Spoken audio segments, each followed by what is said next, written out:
Ils ont traversé les savanes, les déserts et les forêts. Éleveurs, voyageurs, commerçants, mais aussi savants et poètes. Les Peuls, appelés aussi Fulani ou Fulbe, sont l'un des peuples les plus anciens et les plus mystérieux du continent africain. Dispersés du Sénégal jusqu'au Tchad, ils ont su conserver leur langue, leur culture et surtout leur profond attachement à l'islam, qu'ils ont embrassé très tôt et qu'ils ont défendu avec une ferveur exceptionnelle. Mais l'histoire des Peuls ne se limite pas à leur nomadisme ou à leur mode de vie pastoral. Elle est aussi marquée par des épisodes de grandeur politique et spirituelle, portés par des figures hors du commun. Parmi elles, un homme va bouleverser le destin de toute une région, Ousmane Dan Fodio. Ce savant Peul, guidé par la foi et l'amour de la justice, va s'opposer au roi corrompu, rallier les opprimés et fonder un empire bâti sur le savoir, la religion et l'équité, l'empire de Sokoto. Aujourd'hui, je vous emmène sur les traces de ce peuple fascinant et de l'un des plus grands empires musulmans d'Afrique. Installe-toi bien et prépare-toi à découvrir une histoire vraie, inspirante et encore trop peu connue. Bienvenue sur Histoire et Motivation, la chaîne qui vous guide à travers les grandes pages de l'histoire pour mieux comprendre le présent et construire un avenir éclairé.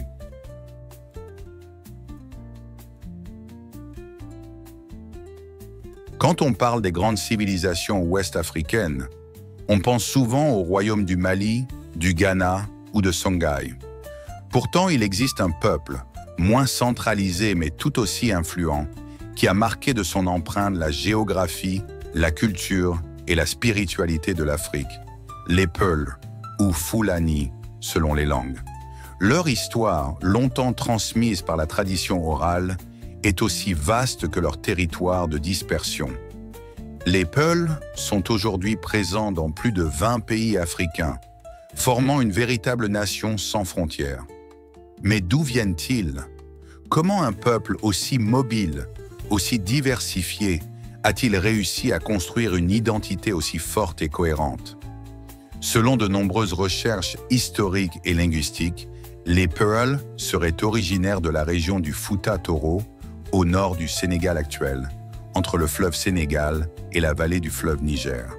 Très tôt, ce peuple développe une économie basée sur l'élevage pastoral qui devient non seulement un mode de vie, mais aussi un fondement culturel. Les Peuls se déplacent avec leurs troupeaux à travers les plaines, les savanes et parfois même les zones arides, toujours en quête de pâturage pour leurs zébus. Ce nomadisme volontaire forge leur caractère. Indépendance, résilience, adaptabilité. Ils ne bâtissent pas de grandes villes, mais fondent des campements, des hameaux, parfois des petits États organisés autour de chefs religieux ou de clans. Mais les Peuls ne sont pas qu'un peuple d'éleveurs. Très tôt, ils vont se distinguer par leur attachement profond à l'islam. Dès les 11e et 12e siècles, ils commencent à se convertir massivement à la religion musulmane, sous l'influence des marchands arabes et des érudits venus du Maghreb. Mais contrairement à d'autres peuples qui subissent l'islamisation par la conquête, les Peuls vont intérioriser cette foi et en faire une véritable identité spirituelle. L'islam devient chez eux un pilier de la vie sociale, de l'éducation et même du pouvoir politique. Au fil des siècles, certains groupes peuleux se sédentarisent et fondent des théocraties musulmanes, comme le Fouta-Toro au Sénégal, le Fouta-Djallon en Guinée ou le Massina au Mali, bien avant la naissance de l'empire de Sokoto. Dans ces États, les chefs religieux appelés Almami gouvernent au nom de Dieu et établissent des systèmes juridiques fondés sur la charia, la loi islamique. Ces expériences préfigurent ce que sera l'empire de Sokoto au XIXe siècle. Un autre trait marquant des Peuls, c'est leur culture du savoir. Dans la tradition Peul, un homme instruit vaut mieux qu'un guerrier. Les familles encouragent les enfants à apprendre le Coran, à étudier les sciences islamiques, la poésie, la grammaire arabe, mais aussi les mathématiques et la logique. Cette soif de connaissance donnera naissance à de grands savants comme Tierno Souleymane Baal, Cheikh Ahmadou et bien sûr Ousmane Dan Fodio. La langue peul, riche en expressions métaphoriques, se transmet de génération en génération, renforçant un sentiment d'appartenance unique malgré les distances géographiques. Mais ce qui rend les Peuls vraiment singuliers, c'est leur capacité à concilier la mobilité et la foi, la tradition et l'innovation. Ils ont parcouru l'Afrique non pour conquérir, mais pour vivre en accord avec leur vision du monde. Une vie simple, fondée sur la pureté, la justice et le respect de Dieu. Pourtant, au fil du temps, les Peuls vont aussi devoir se battre. Partout où l'islam est dénaturé, où la justice est bafouée, des leaders Peuls vont se lever, non pas par ambition personnelle, mais par devoir religieux. Et c'est dans cette dynamique que va émerger l'un des plus grands d'entre eux, Ousmane Dan Fodio. À la fin du XVIIIe siècle, dans la région du Gobir, au nord de l'actuel Nigeria, Ousmane voit un peuple musulman dominé par des dirigeants corrompus qui imposent à des taxes injustes, tolèrent les superstitions et empêchent l'accès à la connaissance religieuse. Il décide alors que le moment est venu de réformer la société. Il ne s'agit pas encore de guerre, mais d'un appel au retour vers les vraies valeurs de l'islam. Ce mouvement, fondé sur la prédication, l'enseignement et la réforme spirituelle, va peu à peu devenir un mouvement de masse. Et ce sont les Perses dans leur foi, leur rigueur et leur loyauté qui vont lui servir de pilier. Ainsi, on ne peut comprendre la naissance de l'empire de Sokoto sans comprendre la matrice Pearl. Ce peuple souvent nomade mais jamais sans direction a su forger par sa culture, sa foi et son savoir les conditions nécessaires à la naissance d'un véritable empire religieux et politique. Et ce n'était que le début.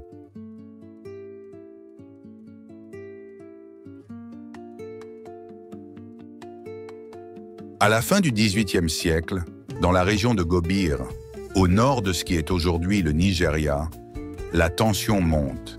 Les royaumes Hausa, autrefois prospères et influencés par l'islam, sont devenus des États autoritaires, marqués par l'injustice, la lourdeur fiscale et une islamisation superficielle. Les élites vivent dans le luxe, tandis que les paysans, les artisans et les nomades, souvent peuls, ploient sous des impôts arbitraires. L'islam y est pratiqué de manière formelle, mêlée à des pratiques païennes, et les écoles religieuses sont surveillées ou interdites. C'est dans cet environnement que va apparaître un homme dont la parole va secouer tout un monde, Ousmane Dan Fodio. Né en 1754 à Maratha, dans le pays de Gobir, Ousmane Dan Fodio est issu d'une famille Peul, profondément ancrée dans la tradition islamique. Dès son plus jeune âge, il se distingue par sa piété, sa discipline et son amour de la connaissance. Il étudie auprès des plus grands savants de la région, notamment dans le Fouta Toro et le Massina, où il se forme aux sciences islamiques, au droit, fiqh, à la théologie et à la spiritualité soufie. À l'âge adulte, il devient non seulement un enseignant respecté, mais aussi un prédicateur écouté.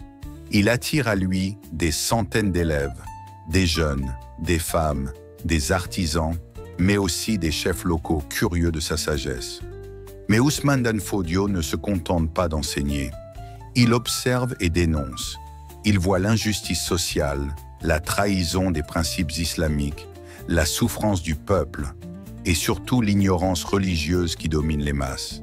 Dans ses écrits et ses sermons, il appelle à un retour aux sources de l'islam, à la justice sociale, à l'éducation et à la purification de la foi. Son message est clair. L'islam ne doit pas servir les intérêts des puissants, mais libérer les opprimés. Et c'est là que son discours devient explosif. Ses critiques irritent profondément les souverains Hausa, en particulier le roi Yunfa de Gobir, autrefois élève d'Ousmane, devenu son adversaire.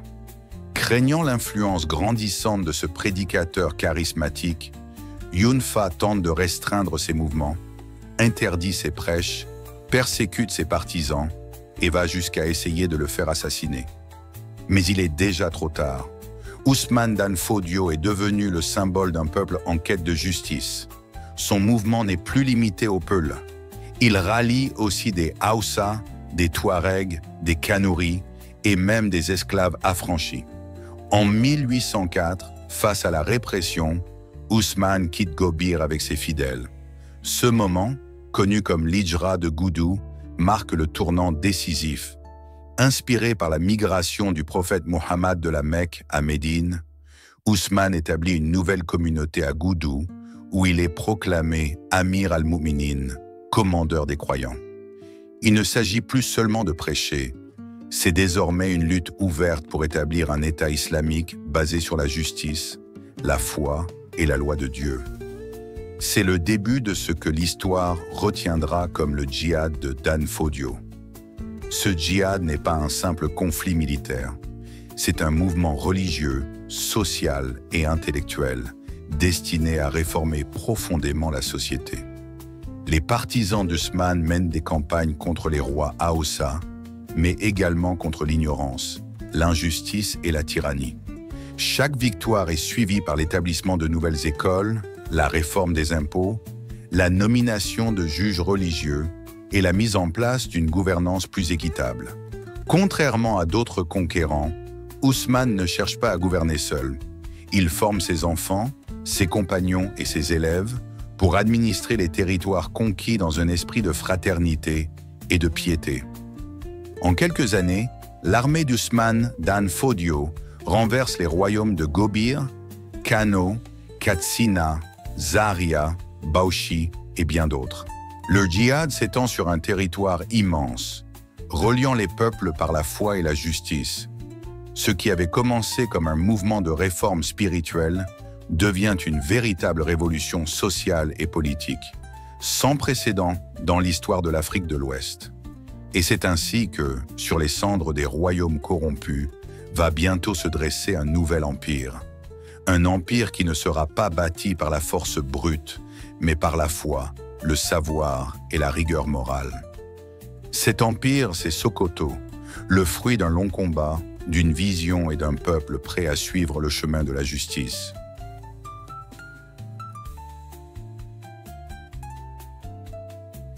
L'année 1809 marque un tournant majeur dans l'histoire de l'Afrique de l'Ouest. Après plusieurs années de djihad, de réforme, de conquête et d'enseignement, Ousmane Dan Fodio décide de poser les fondations politiques d'un État nouveau, radicalement différent de ceux qu'il a renversés. Cet État sera bâti non pas autour d'un trône, mais autour d'un livre, le Coran, et d'un idéal, la justice pour tous, riches ou pauvres, rois ou bergers. C'est ainsi que naît l'empire de Sokoto, l'un des plus vastes et influents empires musulmans de l'histoire africaine. Contrairement aux anciens royaumes Haoussa fondés sur la dynastie et le pouvoir héréditaire, l'empire de Sokoto repose sur un principe fondamental, la méritocratie islamique. Le dirigeant n'est pas sacré par son sang, mais choisi en fonction de sa piété, de sa science et de son engagement au service du bien commun. Ousmane Dan Fodio, bien qu'il soit à l'origine du mouvement, ne cherche ni à régner seul, ni à se transformer en monarque absolu.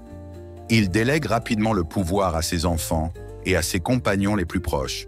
Son fils Muhammad Bello devient le sultan de Sokoto, tandis que son frère Abdoulaye gouverne la province de Gwandu à l'ouest. Cette division territoriale intelligente permet une gestion plus souple et équilibrée du vaste empire. Mais Sokoto n'est pas seulement un empire politique, c'est aussi une révolution intellectuelle. Dès sa création, Ousmane Dan Fodio et ses successeurs mettent l'accent sur l'éducation, la transmission du savoir et la moralisation de la société. Des centres d'enseignement voient le jour dans tout l'empire. On y enseigne le Coran, la jurisprudence islamique, la grammaire arabe, mais aussi la poésie, l'histoire, la médecine et les mathématiques. Les femmes ne sont pas oubliées, elles sont encouragées à étudier, à écrire et à enseigner. La propre fille d'Ousmane, Nana Asmaou, devient une figure majeure de l'éducation féminine en Afrique, respectée pour ses écrits et sa pensée. Sur le plan administratif, l'Empire de Sokoto met en place un système de justice basé sur la charia, mais appliqué avec sagesse et modération. Les juges, appelés Qadis, sont formés rigoureusement, choisis pour leur intégrité et leur connaissance. Les impôts sont allégés pour les plus pauvres, et les excès des gouverneurs sont sévèrement punis. L'armée, quant à elle, n'est pas utilisée pour réprimer le peuple, mais pour protéger les frontières et garantir l'ordre. Le commerce est encouragé, les routes sont sécurisées et les liens diplomatiques avec d'autres royaumes musulmans, comme le Kanem-Bornou ou les États du Sahel, sont renforcés.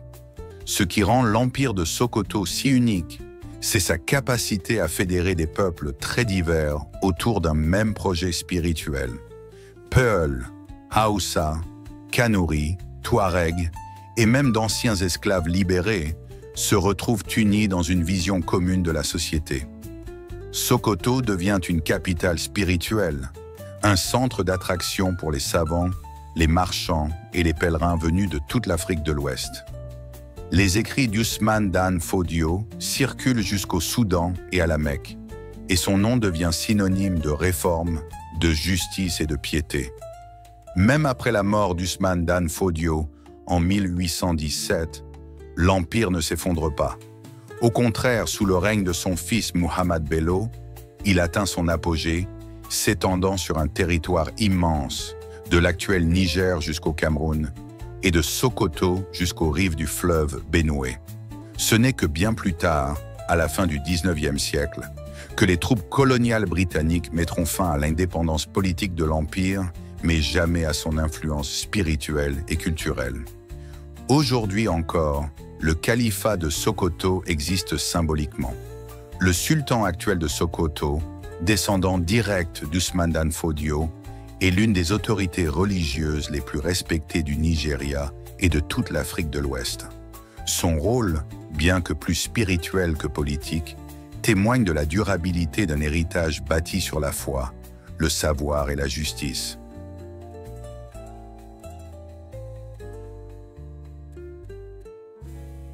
L'histoire des Peul et de l'Empire de Sokoto n'est pas seulement celle d'un peuple ou d'un territoire, c'est celle d'un idéal incarné, celui d'une société guidée par le savoir, façonnée par la justice et animée par une foi profonde. Ousmane Dan Fodio n'a pas seulement levé une armée, il a éveillé une conscience. Il a prouvé que même sans trône, ni richesse, ni armée au départ, un homme sincère, instruit et déterminé peut changer le destin de millions. Cet empire, né de l'exil et de la parole, a montré au monde que l'Afrique n'est pas seulement une terre de guerre tribale ou de royaumes disparus, mais aussi une terre de réforme, de spiritualité et de civilisation. Et si aujourd'hui son pouvoir politique a disparu, son héritage intellectuel et moral est toujours vivant. Dans les écoles coraniques, dans les ouvrages laissés par Ousmane et ses descendants, dans les mosquées de Sokoto et dans les cœurs de ceux qui continuent de rêver d'une société plus juste. Alors, si cette histoire t'a inspiré, si elle t'a ouvert les yeux sur une Afrique forte, savante et debout, abonne-toi maintenant à la chaîne Histoire et Motivation. Ici, on te raconte les grandes figures, les empires oubliés, les batailles de la foi et de la pensée. Des récits vrais, profonds, puissants. Parce que pour avancer, il faut connaître d'où l'on vient. Et toi, tu viens de cette grandeur-là. Rejoins-nous et fais revivre l'histoire.